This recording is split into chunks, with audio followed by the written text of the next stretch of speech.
When it comes to making money with Amazon KDP, creating the book is actually the easiest and probably the least important part of the process. For a start, you can download interiors for nothing. Check the link below. But that all means nothing if you don't get the book in front of people. If people can't see it, they can't buy it. And in order for your book to appear in front of people, a few things have got to happen. First of all, it's got to be a book that someone wants. It's got to be a book that someone will search for, that someone will use. Then the buyer, or potential buyer, has got to search in Amazon. They've got to find your book, probably on the first page, otherwise they're not going to really go for it. They might go into the second or the third, but I rarely do, so why would they? Then it's got to have a good cover and a good title, so the title should really answer what they're looking for, and the cover should be attention-grabbing. Then they might click on it, and then the description will tell them what the book's about and how they can use it. So there's a few steps there before the customer even makes up their mind to buy your book. You've got to have done a few things and done them right before the customer will even see your book. And in this video, I'm going to talk to you about the importance of keywords in general and the best place for you to put them. And for that, we're going to go straight to the source. We're going to go straight to Amazon's guidelines.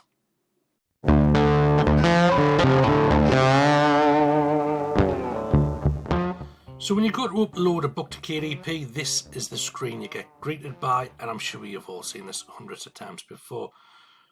And if you've been doing KDP for a while, you probably just fill it in, kind of on automatic, I suppose. You've done your keyword research, you bash your title and your subtitle in, the description, you click your little tabs, you fill in the 7 keywords that you've researched, and then you send it off. Now, as I've said in previous videos, this year I'm trying to do KDP a little bit better, and to help with that I've gone back to basics and I've gone through to the KDP guidelines that they've got. Now, there's nothing shocking or outstandingly bizarre in these guidelines, but the information's important because it's coming from Amazon themselves, but also it's things that you might forget, or maybe it's even that you didn't even know. You're just doing them because you've seen someone on YouTube tell you how to do them. But it's important for your own knowledge to get a grounding in them.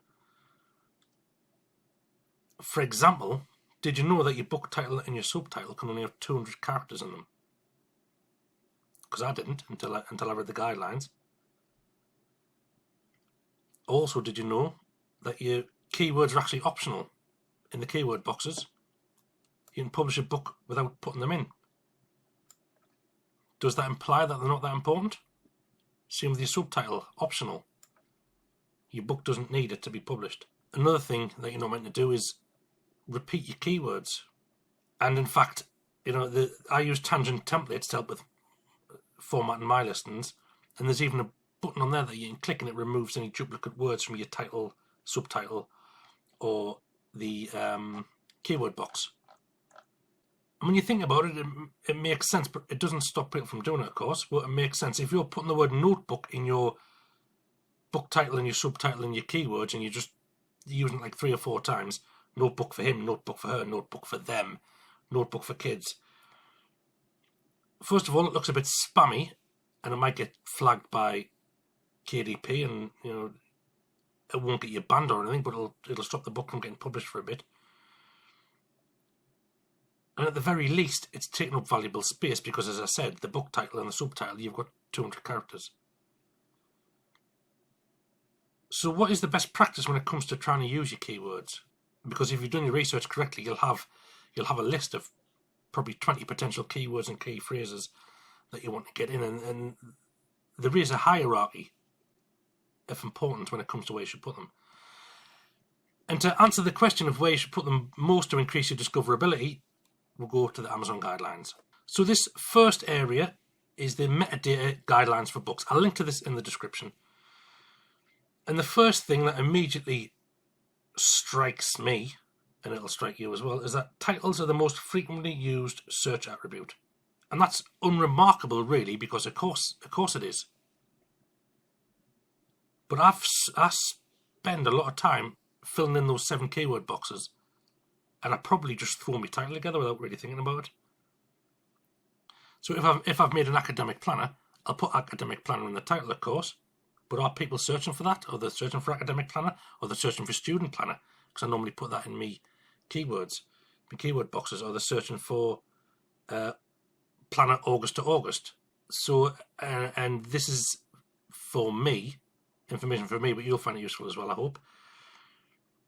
I need to have a hierarchy. I've used that word 2 or 3 times now. It's a good word. Of keywords, the most important, and I think the ones that'll be the best in terms of showing up in search terms, I need to put them in the book title, because the book title is the most important and frequently used search attribute.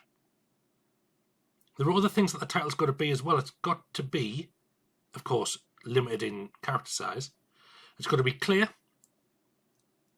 It's got to be not misleading. It's got to be the same as the title on your book. So the title that you input in your metadata has got to be the same as the book title that's on your cover, either on the cover or on the spine. So that's something to consider. They also recommend that your title itself, you've got 200 characters, your title should only be 60 characters, otherwise people have a more chance to skim through it. The subtitle, of course, is where you can put a few more long chain keywords, perhaps, things that might get searched. The next place for keywords is, of course, the keyword box. And again, this is optional, so it sounds like it's not important. And if we use the metadata page for keywords here, it again highlights the fact it's optional. It can be a word or phrase, and they advise you to think like a buyer. If you're going to buy your book, what would you type into a search engine to get it? So say you've made a gardening logbook for vegetables, somebody grows vegetables, what would you type in to Amazon to find a book like that? And again, although it says keywords can be words or phrases, the best results they find come from phrases that are 2 or 3 words long. So this isn't me telling you this. This isn't someone else on YouTube telling you. This is Amazon telling you how to use their system to increase discoverability. And again, I'll link to this in the video description. It's an interesting read, and it's something that, like I said, I hadn't read it before. The other page I want to show you is this: make your books more discoverable with keywords. So straight away, even though keywords are optional, it's saying that it makes your book more discoverable. So it says basically that keywords make your book more easy to discover by increasing the search terms in which your book will show up, as long as it accurately portrays the contents of the book. And it also, along with it says sales history and Amazon BSR, can increase your position in the listings. Now, we can't do anything about sales history or BSR, but keywords we can. So it's important to read this page as well, know what Amazon are looking for when it comes to keywords. So again, here there's a very important best practices section here, and it's implying again that you need to think like a buyer rather than a seller. You need to think about what your customer's going to search in Amazon. And the example here is they'd rather search for military science fiction rather than fiction science military. So it says you can have words or phrases in there. In the previous page did imply that phrases were better. It also advises you before you search, and again, this is all to do with using Amazon as a buyer. Use the phrases from your keyword boxes in Amazon. So you've got your keywords. Normally you've got them from Amazon, to be honest, but they advise that you take your key phrases, put them back in Amazon, see what the results are. If the results are coming up and they're not related to your book in the slightest, then perhaps have a little fiddle with your keywords. If you get irrelevant or unsatisfying results, make some changes. It also says there, use the search field drop down. If you've got a tool like Amazon Expander or the Self-Publishing Titans Pro, I think that extension is, it'll give you more options. And as well as giving you information on how to do your keywords, it gives you information on how not to do your keywords.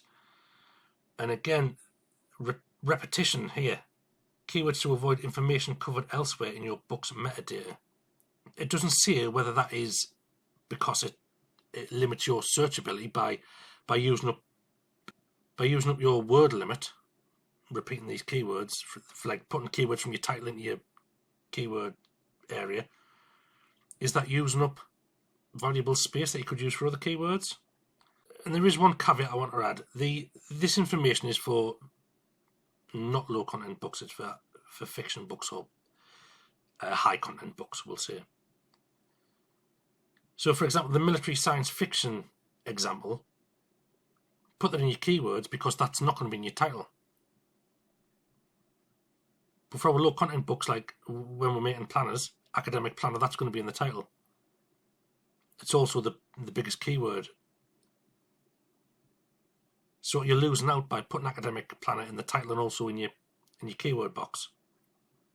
Or you're losing valuable space. It implies that it doesn't help you. And at the end here, there are more tips about keywords. And again, the important bit here is your keywords can capture useful information that won't fit in your title or your description. So therefore, it's giving you a clear order of importance when it comes to keywords. Your title is the most important place for keywords. This is what I'm taking away from it anyway. Your title's the most important. 60 characters is kind of your limit when it comes to people's attention, what they'll read. It says they'll skim past your long title, but they'll probably just stop taking it in after a while, after so many characters. So my plan going forward is, for me titles, I'm going to use the advice there, under 60 characters. I'm not going to stuff keywords into it. I'm going to use one of my long tail keywords is the title.